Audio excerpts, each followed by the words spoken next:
What's up mga kaboksingero? Isang Tokyo boxing spectacle, 4 na laban, 4 na world title fight.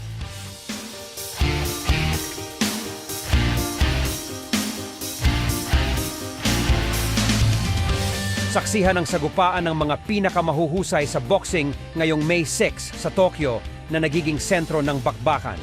Live ang broadcast ng ESPN at ESPN Plus, 9 p.m. Eastern Time, 2 a.m. UK, or 10 a.m. lokal na oras.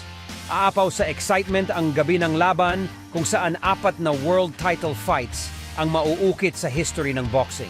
Isa dito ang paghaharap ni Naoya Inoue habang susubukan niyang ipagtatanggol ang kanyang junior featherweight undisputed championship laban sa magaling din na si Luis Nery. Sa 12 round, paniguradong magiging matindi ang intensidad ng laban. At hindi lang yan, si Takuma Inoue ay magtatangka rin na ipagtanggol ang kanyang WBA bantamweight title laban sa challenger na si Sho Ishida.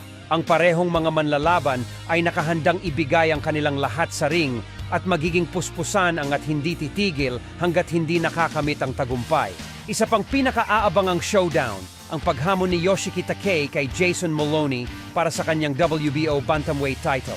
At huwag nating kalimutan ang laban para sa WBA flyweight title, kung saan haharap si Seigo Yuri Akui laban kay Taku Kuwahara. Ang dalawang boksingero ay nag-aasam ng tagumpay at inaasahang magiging all-out ang laban para sa flyweight division. Sa pagtatapos ng gabi, sina TJ Doheny at Bril Bayogos ay maghaharap sa ring para sa 10 round na salpukan ng junior featherweights. Gagawin ng dalawa ang lahat na makakaya para matupad lang ang kanilang tagumpay. Kaya huwag kalimutan ang petsa, ihanda ang sarili at makiisa ngayong May 6 sa isang hindi malilimutang gabi ng pagpapamalas ng husay upang makamit ang championship gold. So yan po ang ating latest update. Tune in lang po sa ating Time Out.